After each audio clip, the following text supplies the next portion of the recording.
Hello, if you want to watch exclusive lemon content on What If Naruto, then go to my Boosty. The first link in the description here contains such hot stories for adults, such as What If Naruto was a daddy for Sarada, or Kushina and Mikoto Vulgar Naruto mommies. Follow the link and enjoy. I'm waiting for you. With a final release of unimaginable power, the young Semi-Saiyan, Son Gon, sends the evil tyrant Cell to the next dimension, where he will no longer be able to torment and torture the living. Finally, Cell no longer exists. A flash crosses Gon's tired mind as he abandons his Super Saiyan form and falls. Get down on the floor. The tears, which had been contained to some extent, are now flowing freely. Father, I'm sorry, even though you said it wasn't my fault. If I had done what you said, you would be alive. Gon says quietly as his friends approach to congratulate him on his victory and console him for his defeat. Hey, don't worry, Gon. We'll ask Goku to come back with the Dragon Balls, Yamcha says as Krillin gives Gon some seeds in Zoo. Hearing this, Gon realizes that one cannot make a wish to his father, as he had already been brought back to life once. This thought hits him harder than anything Cell would have thrown at him. No, we can't, she says in a voice full of regret and pain, as she takes off into the sky to be alone with her thoughts. Gone? Wait a minute, Krillin says, but shuts him up when Piccolo puts a hand on his shoulder. Let him go. He needs time to think and grieve his loss in his own way, Piccolo says. Everyone wants to say something to stop Gohan from leaving. Even Vegeta felt sad about what happened. But they know that Piccolo is right, so they watch in silence as the young man flies away, without anyone, including him, knowing. After flying for what seems like hours, Gon lands in a wooded area, not noticing the buildings that are located a little further away. Asterisk, Videl is sitting in front of the TV at home, watching the Cell games like millions of other people around the world. Come on, Dad, you can handle Cell, he thinks as he watches his father enter the Rhine. She is stunned to see Cell crushing him like he was a pesky insect and winning the fight with apparent ease. While recovering from the shock of what she just saw, she sees a man with golden hair starting to fight Cell. Wow, this guy is good. Videl says, surprised to see him defending himself against the genetic monstrosity. As she watches him, she begins to think that the man will win when he gives up in regret. What? Why did he give up? Surprise invades her again when she sees that a guy, who seems to be no older than her, is going to fight. Why would someone my age fight with Cell? His parents must be crazy or something, he thinks. Shortly after the fight starts, the TV screen goes black and a person appears saying that he has technical problems. Damn it! It is logical that just when things get interesting, there is a problem. And now, since I'm going to find out about Dad and how that boy's fight is going, Videla thinks when she hears the phone ringing. He hears his housekeeper, Olivia, talking to the person on the other end, but he doesn't understand what she's saying. Olivia enters the room with a gloomy expression and tears in her eyes. Videl, darling, has something happened to you? Has there been a... Olivia tries to think of a way to say what she needs, but nothing sounds right. What's the matter?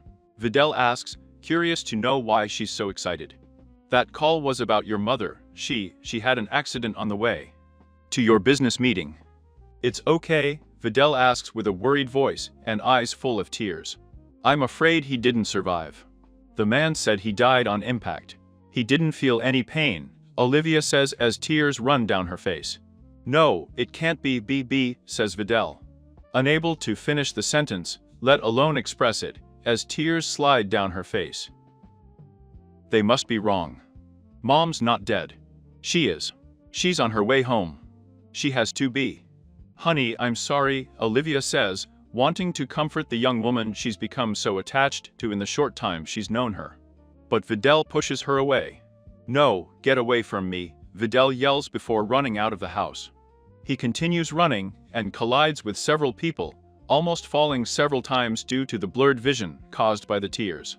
Videl passes by hundreds of people as he runs through endless streets, but he doesn't care.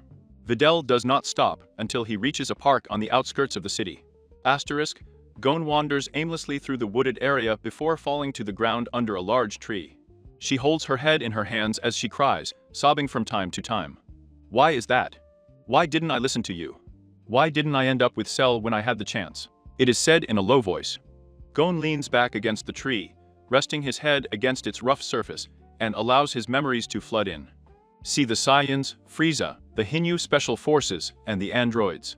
As memories of her past enemies flood her mind, she remembers the pain and suffering they brought to her friends and family, as well as countless people she doesn't know. His sad expression is tinged with anger as the memories flood him. His emotions cause his power level to gradually increase. Suddenly, two recent memories of Cell fill his mind, and Guan unconsciously splits into a stick he had picked up from the ground. And as if the stick were a switch, it briefly transforms into a Super Saiyan when it breaks. Gon hears someone behind him and looks to see who it is. Videl wanders through the park, going deep into the forest. Fatigue, both emotional and physical, takes over her body, and she collapses under a tree deep in the park. Mom can't be dead. She promised. She promised to take me shopping this weekend. Then Dad would take us to that amusement park. He never breaks his promises, Videl thinks as the tears keep running down his cheeks. As Videl was sitting there, she heard someone crying.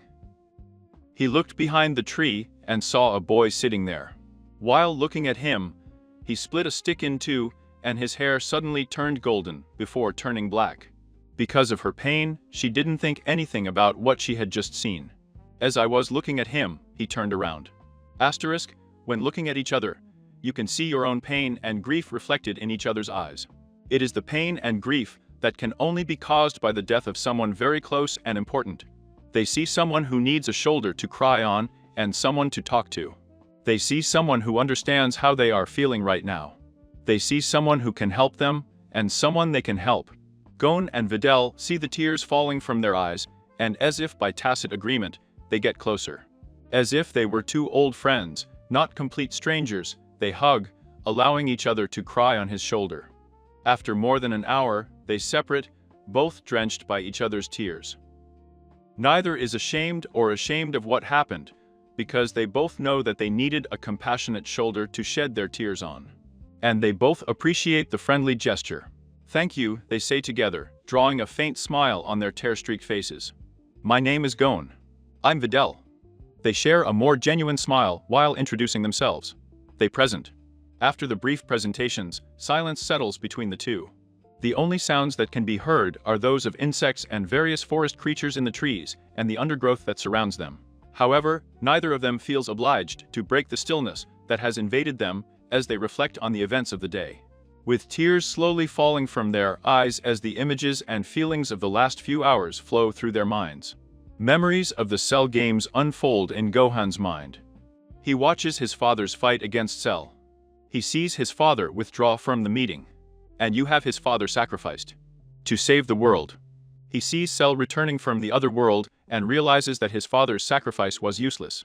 He observes how, during his final confrontation with Cell, his father tells him that he lets himself go, that he does not contain any of his power. And watch as more power explodes from his hands, intensifying his attack so much that it overwhelms Cell's attack, sending him back to the land of the dead. Everything after that is blurred by her tears as she flies, not caring where she ends up. The first clear image he sees is that of a girl of his same age with jet hair and blue eyes, whom he now knows as Videl. Videl sees herself watching Cell's games. She remembers her surprise at seeing her father so easily ignored. She remembers her confusion when she saw that a boy her age, Guan, whom she now knows, is going to fight Cell. And she remembers, all too clearly, the news of her mother's death and the blurry images of her mindless dash through the city to the park. Nothing after the heartbreaking news stands out, except one thing: the memory of seeing Gon for the first time. And how his hair shone golden for a few seconds. Gon, can I ask you something? She asks shyly as she dries her tears. He just sits there for several seconds, not responding. Yes, go ahead, he replies, putting his thoughts aside for a moment. You're the guy who was at the Cell games, right? What happened there? All right, my father, Videl asks, with the questions at the surface of his skin. Yes, I was there, but who is your father? He is the man who arrived on that big plane. Oh, he definitely doesn't look like his dad, that's for sure.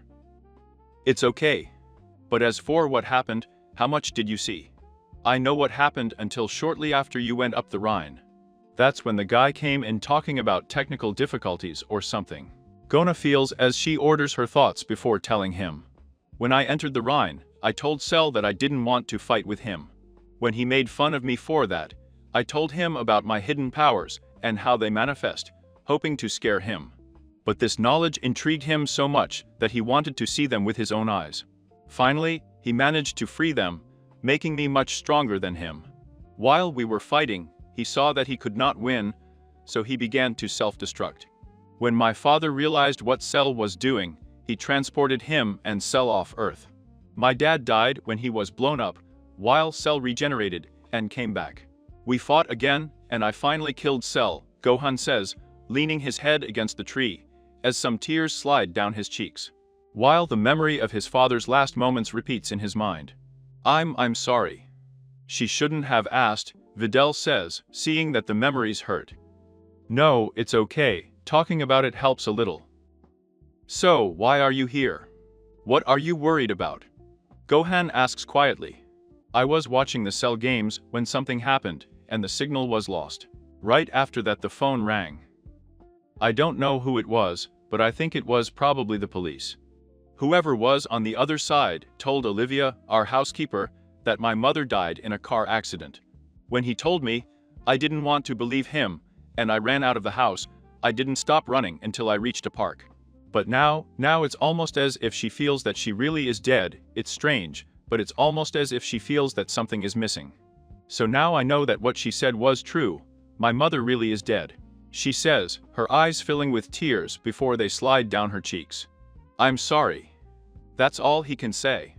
It's okay, like you said, it feels better to talk about it a little, she says as she wipes a tear with the back of her hand. Gon and Videl sit in silence once more, but after several minutes, they start talking about the loved one they lost. Several hours pass while they talk about the good and bad times. Both of you feel better after talking and sharing your feelings and memories with someone else. As if you were no longer the only ones who bore an immense weight. By the time they say goodbye, the sun is low on the horizon, and the sky begins to transform into a rainbow of colors. Before leaving to return to their homes, they ask for the phone number so that they can contact each other later. As they leave the park, they both think about how, on a black day of so much anguish and despair, they found a ray of light and hope, in the form of a new friend. Asterisk, on the lonely flight to her home in the mountains, Gon realizes that her mother still does not know about her husband's death. He fears having to tell her because of how he might, rather, react to the news. Just as the last rays of the sun settle on the land, the small house appears before his eyes, and as he gets a little closer, he sees a hovercraft parked in front. Bulma must be here. But why? He thinks as he gets close enough to see what one of his private cars is. He lands and enters her house expecting to see his mother and Bulma talking, but instead he only sees Bulma sitting on the couch. She has a lost gaze, absorbed in her thoughts. You can see the sadness in his expression. His eyes are red and swollen from crying. Traces of dry tears can be seen on his cheeks. Hi, Bulma-san, he says quietly as he practically collapses on the couch next to her. Oh, hi Gohan, how are you, kid? She says as Gohan's sudden appearance jolts her out of her thoughts. As expected. I was pretty bad earlier, but I met someone. She found out that her mom died this morning, and while we were talking, it may sound weird, I started feeling better. I think she did too. No, it's not strange or weird. You let off steam instead of keeping it to yourself. That's why you feel better. And I'm sure she's feeling better too, just like you, Bulma says quietly. And then, why are you here? Chi-Chi called me. I was hysterical about Goku's death. I came as soon as I could to comfort her, she says as she recalls seeing the normally strong woman curled up on the floor, crying and calling her husband. The memory makes him shed some tears, but he dries them up before Gohan realizes it. Kisan. Where is he? Is he okay? Gohan asks, almost panicked for his mother's well-being, while some tears were falling out. It's okay. He's resting on his bed. I had to give her a mild sedative to help her sleep. He is visibly reassured by the knowledge that he is fine, but the thought that he was so unwell as to need a sedative disturbs him. But how did he know? Gohan says quietly, not wanting Bulma to hear him. Because of the bond she shares with Goku, Bulma says quietly as she tries to imagine what it would be like if Vegeta died. Feeling as if a part of her was missing. Bon, Gohan asks without understanding what he's talking about. You don't know anything about. I guess I can understand, Vegeta says as he comes out of the kitchen with a small trunk in his arms. You're only half Saiyan, he says, deciding that insulting the boy's father wouldn't be the best decision. When a Saiyan finds a potential mate, he starts to bond with her. At first, mild telepathic and empathic bonds are formed, which only work over short distances. But when the bond is completed, the telepathic and empathic bonds are strengthened, and the distance barely affects them. That's how your mother found out. When your father died, those ties were severed. It was like a part of her died. He shudders slightly at the thought of the stories he has heard about even the strongest Saiyan warriors falling apart and, in some cases, even committing suicide over the death of their partner. Oh, Gon says while yawning. He is surprised, not so much to see Vegeta in his house, but the way he hugs him, showing him affection. And, though he's not sure, Gon could have sworn he saw the stoic man flinch. Why don't you go to bed? You look exhausted, Bulma says, looking at Vegeta because of the concern she feels for him. I think so. Good night, Bulma-san, Vegeta, see you later, he says as he gets up. Good night, Gon, we're leaving. Call us if you need anything, Bulma says as she gets up too. With that, Gon heads to his room, while Bulma, Vegeta and Trank leave and return to his house. As Gon approaches his parents' room, he sees that the door is not quite closed. When she arrives, she hears her mother crying and her husband calling in her sleep. She closes the door as a few tears escape from her eyes and slide down her cheeks. Upon arriving at her room, she realizes that she hasn't had a bath since her fight with Cell. With a slight groan, she changes her clothes, goes out and prepares the tub. Light the fire under the tub with a blast from here and wait for the water to warm up. Once warm, he gets into the tub, letting the hot water calm his body. Her sigh joins the steam of the relaxing liquid floating in the cool evening air. While relaxing in the tub, he almost fell asleep. Realizing this, he quickly washes himself and gets out of the tub. The cold night air makes him shiver slightly before warming up and drying off with his ki. After putting on clean clothes, he returns to his room. Once there, he lies down on the bed, not even bothering to get under the covers. And almost as soon as his head touches the pillow, he falls into an uneasy sleep. Her dreams are filled with her father and Cell. He sees them fighting each other, he sees himself fighting Cell, he even sees himself fighting his own reflected image. As if using Piccolo's split to train his technique. In the end, his father always sacrifices himself. Videl walks slowly home. Along the way, he sees a lot of people partying and celebrating something, but he doesn't stop to see what. He arrives home just as the sun disappears over the horizon. As he enters, he sees dozens of people, some well-known, and some completely unknown. Everyone is partying and having a good time while drinking, dancing, and eating. What are all these people doing here? Is Dad having a party? Don't you know Mom's dead? Or she just doesn't care, Videl thinks, confused because her house is full not only of people, but of people having a good time. While the tears come back from her eyes, he makes his way through the crowd in the hall. He looks around, trying to find his father, but he can't find him. Just as he is about to give up the search and go to his room, where it should be a little quieter, he notices light coming out of the shed behind his house. He comes out to see why. Looking inside the shed, she sees her father sitting in a corner crying. Dad, he asks quietly as he enters the small house. Vi. Videl, honey. Here you are, Hercules says as he dries his eyes. Come here, he says as he holds out his arms. Videl walks over to him and sits on his lap. Her tears intensify as she is surrounded by her father's arms. Why is that? Why are there so many people in our house, Dad? Don't they care, Mom? Shh, it's okay. They're only here because they're celebrating my victory over Cell. Not yet, I know you didn't beat Cell, Papa, Videl says as he dries his eyes. However, her tears are still falling slowly. What are you talking about, honey? Of course I beat him, Hercules says in a voice devoid of confidence. No, you didn't. When Olivia told me Mom had died, I ran. I kept running until I got to Memorial Park. I met Gohan there. He's a guy about my age. He's the guy who was at the Cell Games. It was he who really beat Cell. Hercules turns pale when he hears who met his daughter. No, that kid's lying. I beat Cell. Don't lie to me, Dad, Videl shouts as her tears stop for a moment. Gon was too affected by what happened to lie.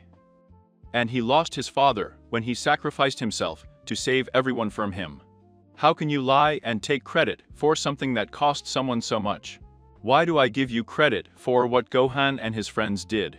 How could you do that? She says, looking away from her father as the tears start to fall again. But this time they are not for his own loss, but for the loss of his new friend, and for the actions of his father. I'm sorry. You're right. I didn't beat Cell, it was that kid. But he and his friends left after Cell was killed, so I said it was me who defeated him. And that boy is dangerous, honey. I don't think you should see him again, I already feel like a part of me has died. I don't think I could move on if I lost you too, Dad. Gon is not dangerous. He only fought Cell because he was forced to. He doesn't like to fight unless it's necessary. Okay, if you really think it's safe. Just be careful, I don't want to lose you, Hercules says as he perceives the sincerity in his daughter's voice. The hours pass, while father and daughter comfort each other, while mourning the loss of the most important woman in their lives. In the late afternoon, Vidal begins to fall asleep in his father's arms. Hercules notices his daughter's tiredness and they return home. Upon entering, Hercules puts an end to the party so that Vidal can go to bed. After everyone left, Vidal went to bed and quickly fell into an uneasy sleep. In her dreams, she was trying to stop her mother from leaving. Sometimes he tried to stop her even before she left the house. Sometimes she was standing in the street screaming and waving her arms. And sometimes he was in the car with his mother, begging her to stop, but no matter the excuse, he kept driving. Every time Videl knew that his mother was going to die, he was unable to prevent it. In the end, no matter what happened in the dream, his mother died. Hercules watches as his daughter leaves the room. When he hears the door to his room closing, he grabs a bottle of wine and a glass. He goes to the living room and turns on the TV. He changes the channel until he gets to the news. Today, for the first time since his impressive victory in the 24th Tenkaichi Budokai 2 weeks ago, Hercules Aten climbed the Rhine. But today's fight wasn't just any tournament, it was the Cell Games. What was at stake was not a championship belt or a large sum of money, but the fate of the world. Even under the immense resulting pressure, the world champion did not collapse. After a small hiccup at first, Hercules recovered while watching some amateur martial artists try to fight him. However, none of them were very good at fighting, and they were soon defeated by Cell. Hercule returned to the Rhine and this time defeated Cell. Thank you, Mr. Satan, for saving us all. What was I thinking when I said I had defeated Cell? Videl was right. How could I attribute this to myself if it cost others so much? Hercule thinks while taking a sip. The newsman is now reporting on something that Hercule will never forget. On a much sadder note, Mrs. Celine Satan passed away today in an accident on the interstate, just outside of Orange Star City. The police have not yet released any more information about the accident. We will keep you updated on this tragic story as we have more information. And I would like to send my most sincere condolences to Mr. Satan and his daughter Videl for their loss. He drinks the rest of the wine left in his glass in one gulp and then refills it.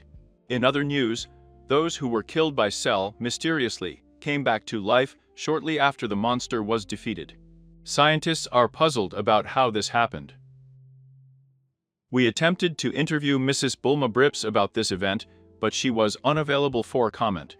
He disconnects from the rest of the report while contemplating a photo of him with his wife and daughter, taken just after winning the tournament.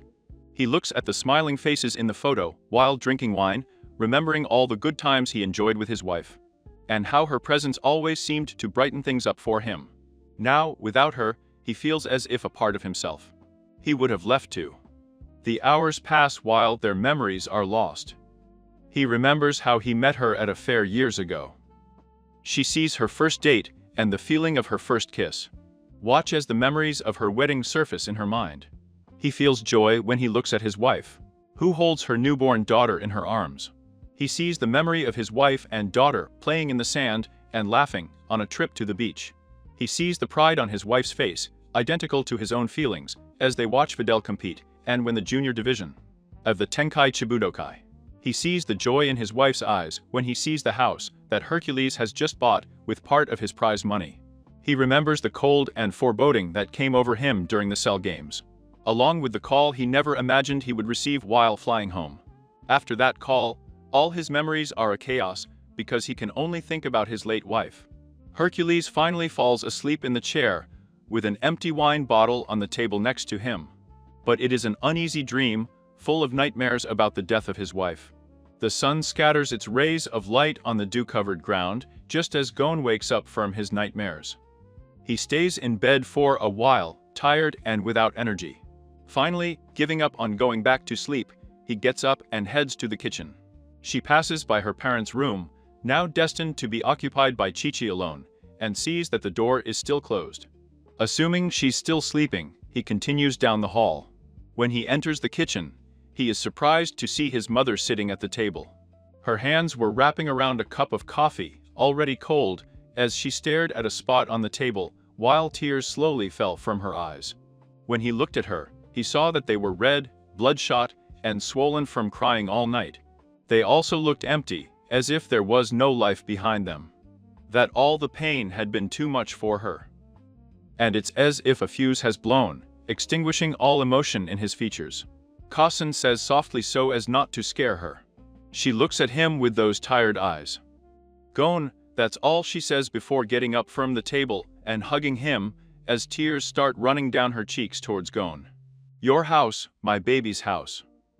I was so worried about you. When Goku died I Gon, with tears in my eyes. Hugs her while mother and son console each other. It's okay, Kasen, I'm safe. Cell is gone, and we are all safe. They stayed there for several minutes, hugging in silence. Suddenly, a muffled murmur ran through the room. You must be hungry. Have you eaten since breakfast yesterday? I'll make you something, Chi-Chi says as she dries her tears and gets ready to cook. It's okay, Kaizen. I'll go. Why don't you lie down? Gohan says, thinking it would be the best. Chi-Chi starts crying again. My baby doesn't need me anymore, he's grown up. Seeing his mother's reaction, Gon purposely left some food. I don't think I'm getting the hang of it. Could you help me with this, Kasen? Question. Chi-Chi's mood brightened up when she heard this. Quickly, everything. He took his son's spatula and started cooking. Gon sat at the table while she cooked. Soon after, Chi-Chi put a large plate of food in front of him. Gon ate it at a surprisingly calm pace, followed by a second and a third course, but after the third, she told her mother that she was full. Chi-Chi looked at him with a worried expression. I'm fine, I'm just not that hungry today, he says, seeing how she looks at him. Okay, he says as he touches her forehead. Chi-Chi goes to wash the dishes, while Gon goes out. She sits under a tree not far from her house and watches. In the distance, thinking about her father. Several minutes pass, and Gon does not notice that his mother is approaching. He looks up when his shadow covers him, and she can see the tears rolling down his cheeks. Why is that? Why didn't I listen to Tuzan? If I had, I'd be here. Right now. It's my fault he's dead, Gon says quietly. His mother can barely hear him. Chi-Chi sits down next to her son and hugs him. Shh, don't talk like that. It's not your fault, your father and I don't blame you. You did what you thought was best, what you thought was right. We may miss him a lot, but he will never completely leave, as long as you remember him. Chi-Chi, with tears in her eyes too. Asterisk, Videl wakes up, and hears the sound of rain hitting his window. She rolls over and tries to go back to sleep, but the rain, which usually has a calming effect, only reminds her of the tears she shed the day before. Remembering why she cried so much makes her cry again. The drops fall on his damp pillow. While lying down, she smells someone preparing breakfast, and her stomach instantly protests that she hasn't eaten anything since yesterday's breakfast. After getting up, Videl walks down the hallway to the bathroom, where he washes his face, brushes his teeth, and combs his hair so that it doesn't stick everywhere. Somewhat rested, she leaves the bathroom and heads to the kitchen, deciding to do the usual pigtails later. As she passes through the living room, she sees her father asleep in the recliner, with the bottle and the glass on the table next to him, and she takes them to the kitchen. As she turns to continue towards the kitchen, she sees a picture on her father's lap. She picks it up and, instantly, silent tears gush from her eyes as she sees the moment captured on paper. It's the same photo his dad had been looking at, the one taken right after the tournament. For the young woman, it is one of her happiest memories, even if it is one of the most recent. As he enters the kitchen, he sees Olivia preparing breakfast. "How did you sleep, dear?" asks the woman, seeing the tired look of Videl. "Not very well. I had some nightmares last night." "What's the matter?" Also, he says, without bothering to finish the comment, the photo that was taken after Dad won the tournament. "I was remembering how happy we were that day, and how proud Mom seemed of us." "I'm sure she was very proud of you too," Olivia says softly as she wipes a tear from Videl's cheek. "Now, you have to eat. I think you haven't eaten anything since yesterday," she says as she places a plate full of food on the table. Videl forgets her sorrows for a moment as she quickly devours every leftover on the plate, and orders more hash brown potatoes and eggs. Olivia looks at her in amazement. She must be really hungry, she thinks as she serves the dishes on Videl's plate. Videl comes more calmly and after finishing, gets up from the table. Olivia takes care of the dishes and doesn't notice that Videl is serving her a couple of pieces of toast. When he enters the living room, he sees his father still asleep in the armchair. He turns on the TV at low volume, but instead of watching it, he gets lost in his thoughts. Soon, tears are welling up in her eyes again. Asterisk, in a back corner of a barserdid, in a strange alien world, there is a being wrapped in shadows. This thing seems to exude the shadows of its own being, as if his own form cast darkness, as the lamps on the walls cast their dim light. A large figure with a cape and hood approaches the being. Be in the corner. As he passes by one of the lamps, a man sitting at a table sees the face hidden by the hood. The man recoils in disgust at the sight of the atrocious scars that become visible for a brief instant. "I was told that you will pay generously for any information on how to resuscitate people," the figure says, hooded with a hoarse voice and full of pain. The being in the shadows nods, a barely perceptible movement in the surrounding darkness, as he drops several large gems on the table. "They are yours, if I like what I hear. But first, take off your cape and tell me about yourself and how you got this information. I'd like to know a little bit about who with." "I'm doing business," the shadowy figure says, and his voice sends shivers down her spine. When they hear the being in the corner talking, most of those who are there leave, because it is not the first time they have heard that conversation. The man takes off his cloak, revealing a face, who appeared to have suffered severe burns at some point in the past. Those who stayed wished they hadn't when they saw the twisted scars that adorn what they can see of the man's body. "My name is Nappa, I am a Scion, and the strongest being in the universe. And as for how I got the information, years ago, I accompanied another Scion, Vegeta, to a planet called Earth. There, the bastard tried to kill me. I managed to dodge his attack, but the resulting explosion left me as you see before you. Enough about you already. Tell me the information." "Fucking idiot," thinks the shadowy figure. Nappa stares at the figure. The fool doesn't know who he's messing with. He thinks before he continues. "We were there looking for something called Dragon Balls. These spheres have the power to grant any desire, riches, immortality, even to give him back his life." "Yes, this sounds promising. Tell me, where is the land?" "No way. I'm not a fool. You will pay me for the information, and then I will give you this album. It contains all the information you need.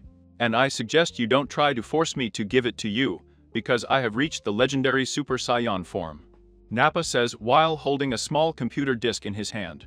"Very well," says the figure in the corner as he hands the gems to Nappa.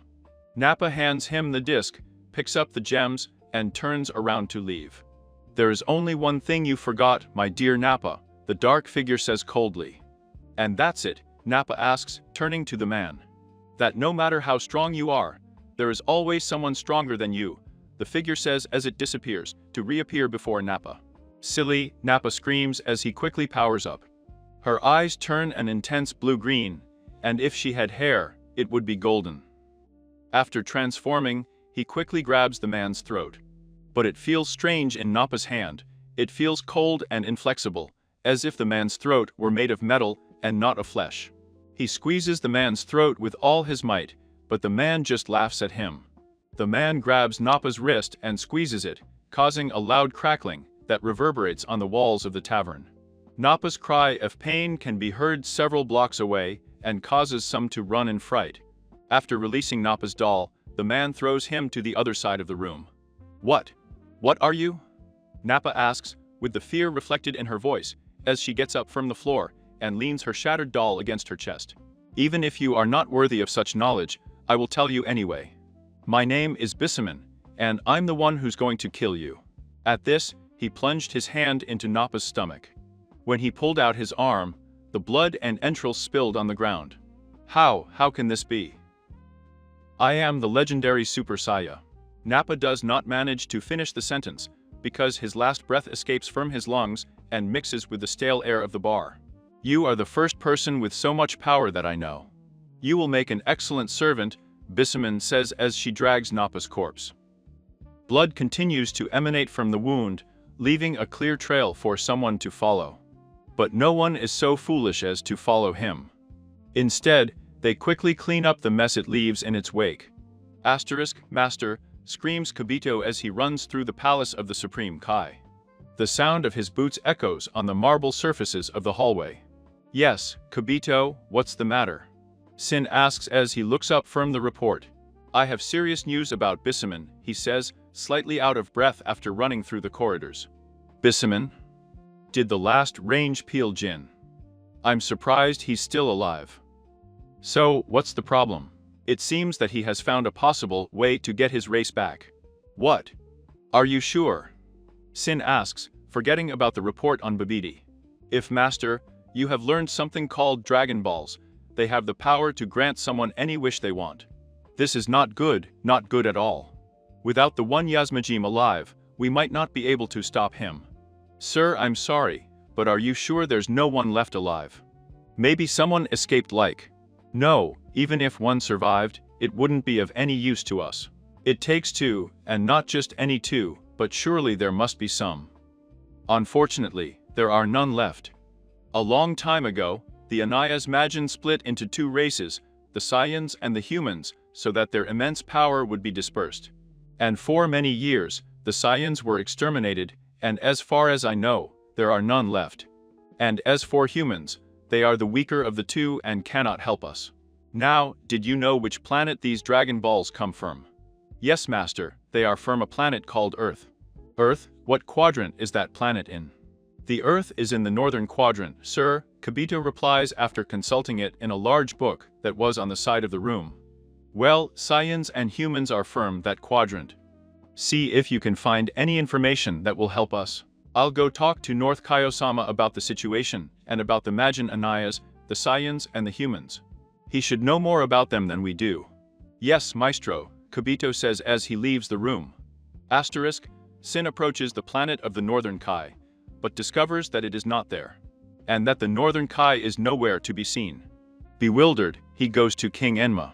After interrogating the burly man, he discovers that the Northern Kai has been murdered, and that he is on the planet of the Great Kai. Shortly after arriving on the planet, he learns that a tournament is being held in honor of the death of the Northern Kai. He quickly makes his way to Big Kai's mansion and the area that lies within its walls. Entering the arena, Kibito sees a man in an orange kimono fighting a huge caterpillar-like being. How boring. Neither of them is that strong, he thinks as he approaches the Big Kai. Big Kai, Sin says as he approaches the man. The Big Kai turns and looks at him. Look. Mr. Sin. I am honored by his presence, he says.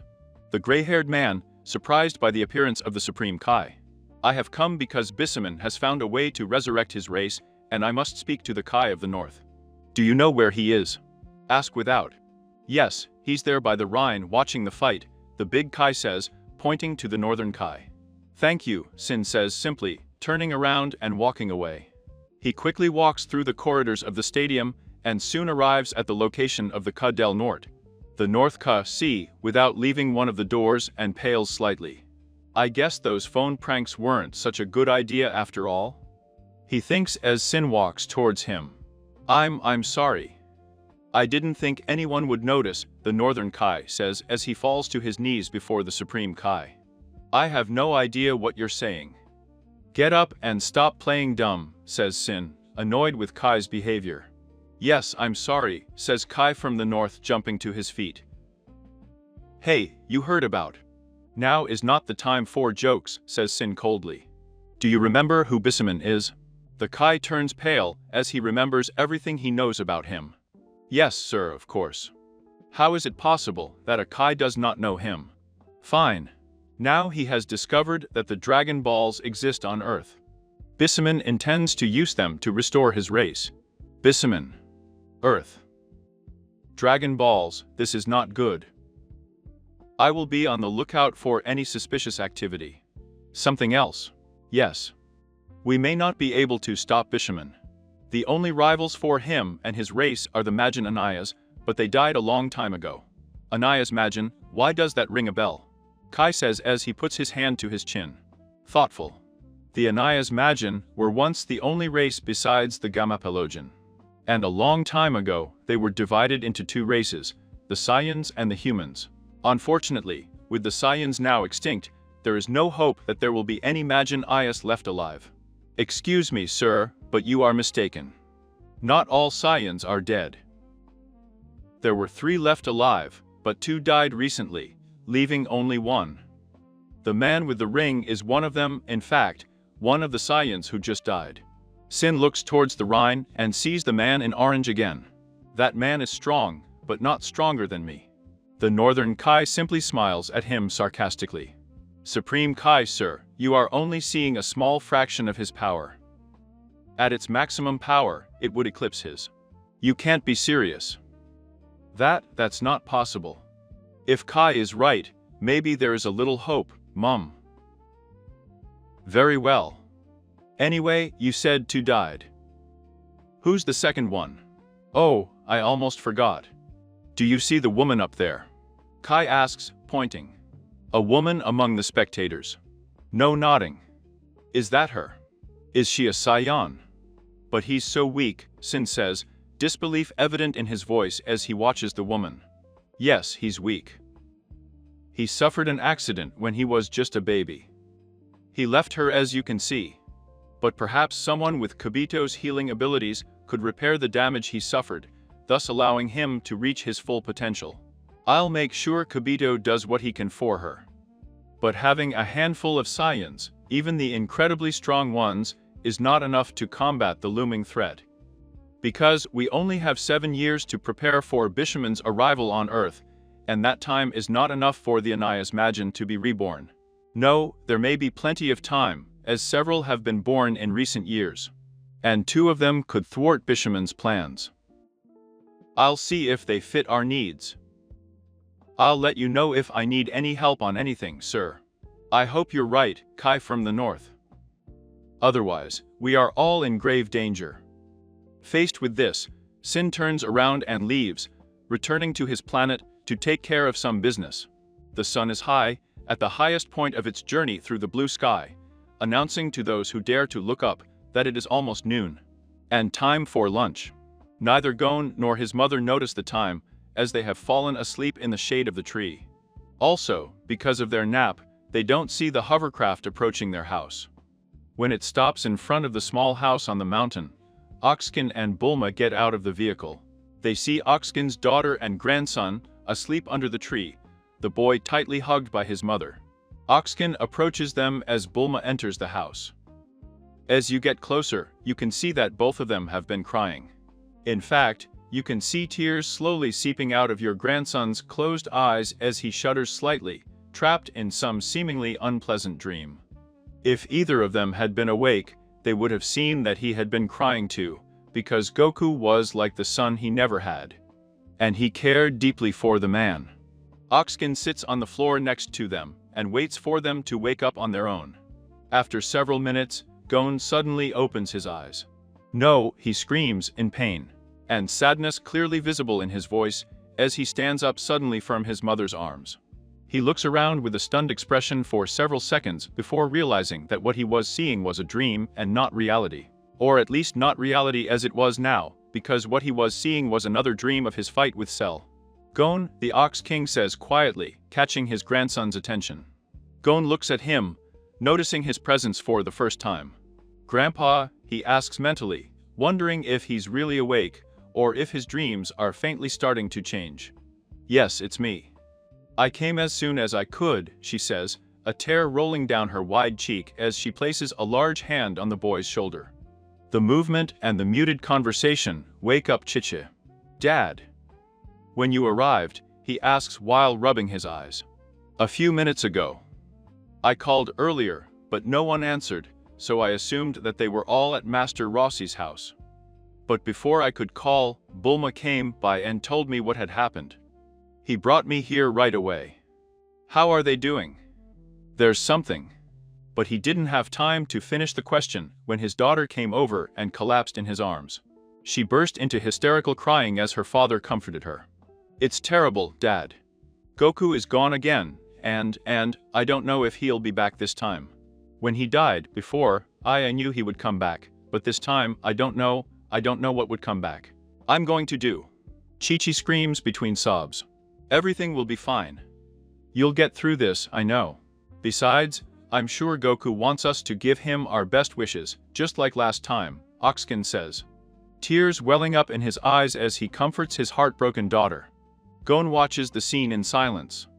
He is a little surprised by his mother's performance, seeing the usually strong woman completely collapse. When she cried earlier, he could understand and expected it. But this was worse than I expected. Bulma hears Chi-Chi's screams through an open window and Sail. He comes over, kneels down next to Gohan, and puts a hand on his shoulder.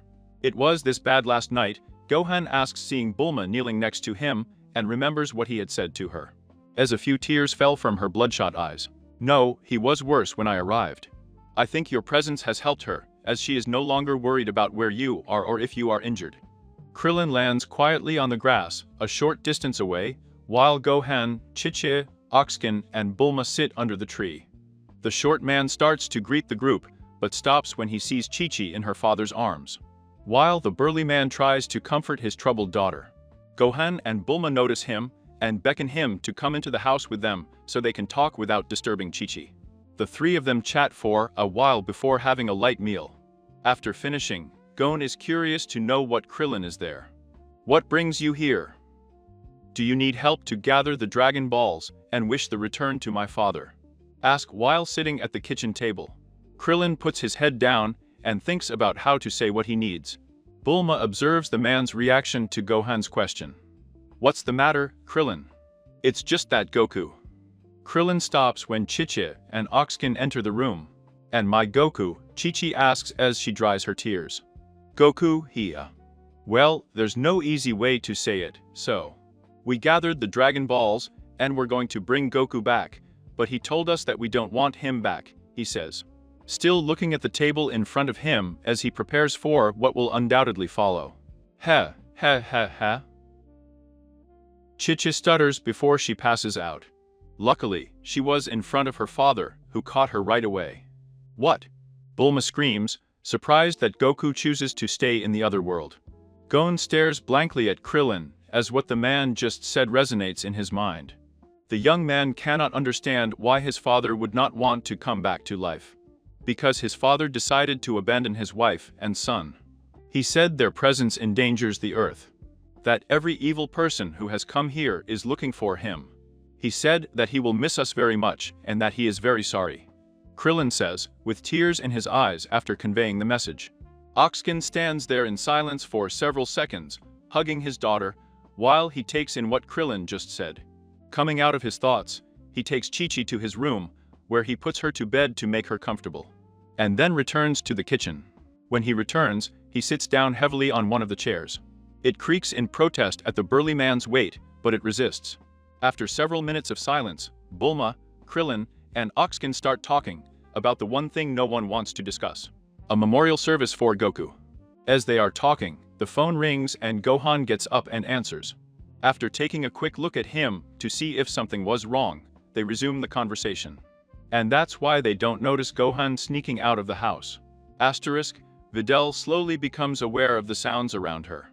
I must have fallen asleep, she thinks as she feels the blanket covering her. The muffled voices of her father and Olivia are heard from the kitchen. Videl listens to them, but he doesn't understand what they are talking about. Suddenly, the phone rings and he hears his father answering. He can't hear what his father is saying to the other phone when, without warning, he explodes in anger. Right? The fucking press can't come to my wife's funeral. What are you thinking about? It's not your job. If you come up with stupid ideas like that again, I'll fire you. Hercules shouts before hanging up, his face red with anger. Dad. What was that? Videl asks as he walks into the kitchen rubbing his eyes. Hercules turns and sees his daughter at the door. His face darkens. It was nothing, honey, just my agent trying to get him fired. He says while thinking, stupid, thinking that the press should be present at Celine's funeral. It's okay, Dad, Videl says after looking at him strangely for a second. Then he goes to the refrigerator and picks up an apple. After washing it, he sits down at the table and eats it in silence. Why don't you take a hot shower? Looks like you could use one, Olivia says as she tussles Videl's hair with a slight smile. Videl grimaces in disgust as he touches his stiff hair on his way out of the kitchen. Just before he goes upstairs, he hears his father and Olivia talking about the funeral that will be held in a few days. After getting out of the shower, Videl can't help but think about the one event he thought would never happen, coming up. Wanting to talk to someone, but not wanting to talk to her father or Olivia, Videl picks up the phone and dials her new friend's number. Hello? A somber voice says after several rings. Gon. This is Videl.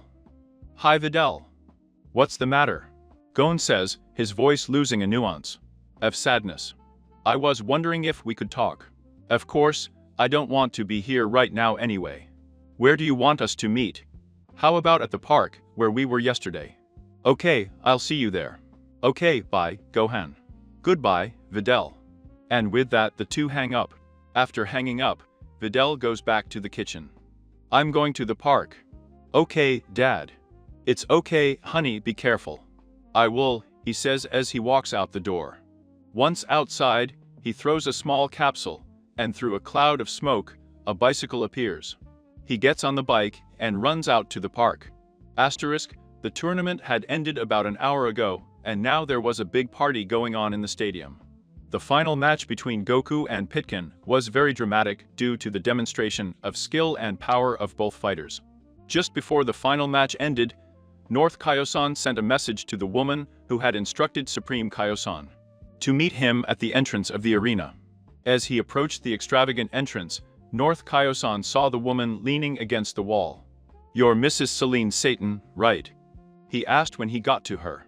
Yes, and you are, Celine says as she looks at the blue man in front of her. I am the Kai of the North. I supervise the part of the galaxy where the Earth is located. Huh. Okay. What's with all these weird people? It's like I'm on another planet or something. I guess that means you're in charge here. I have some questions.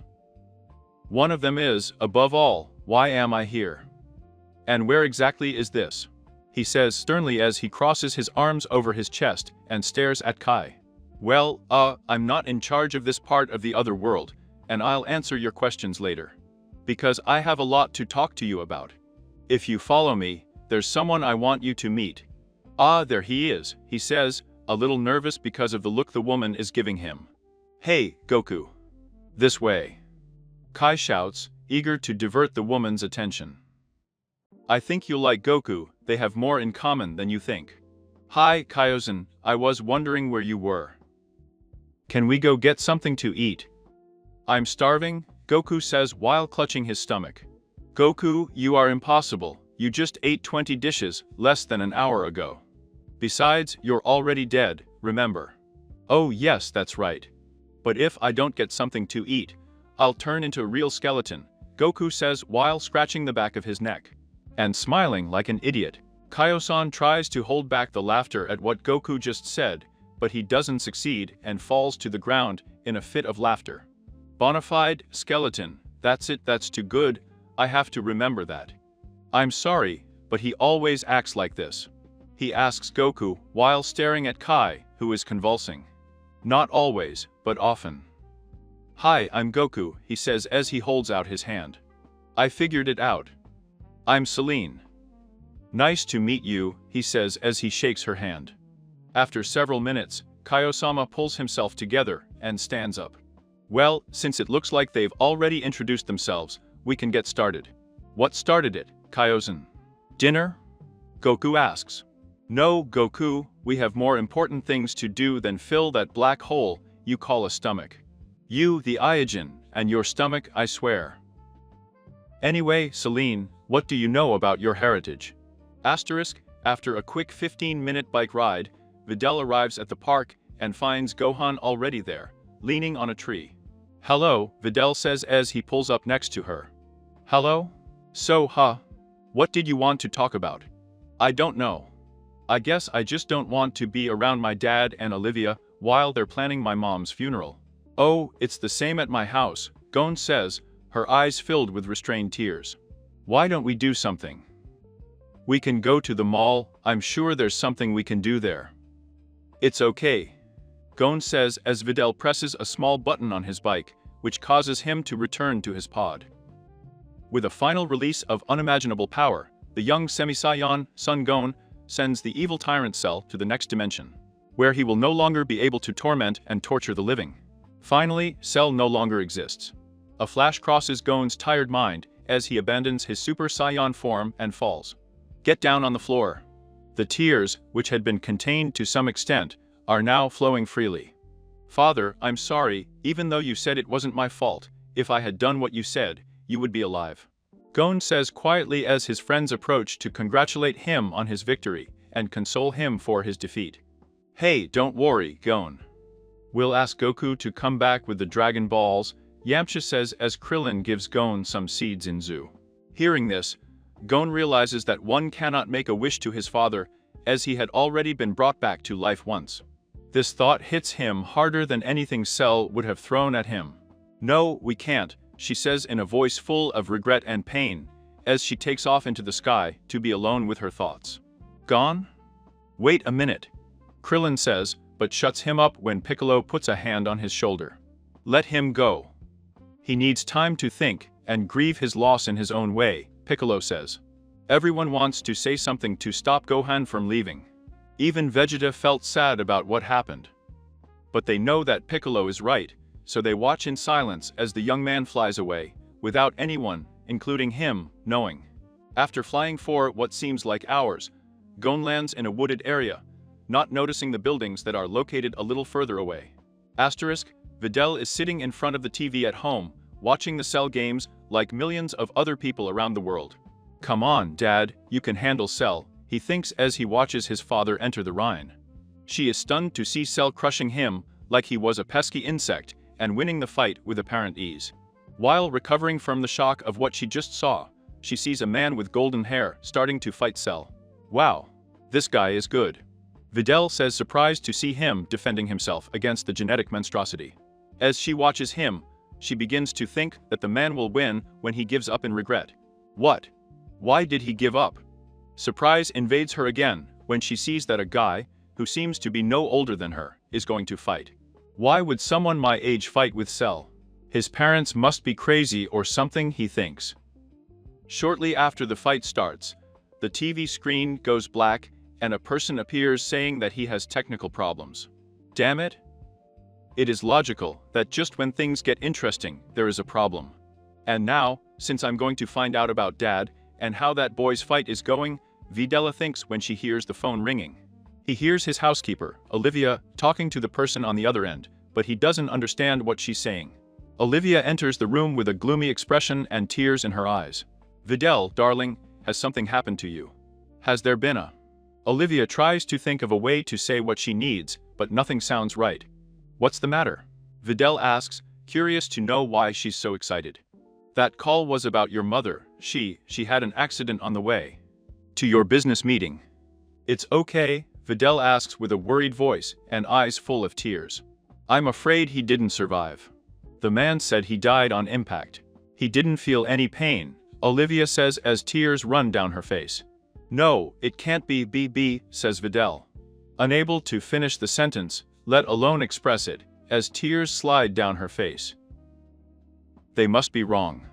Mom's not dead. She is. She's on her way home. She has to be.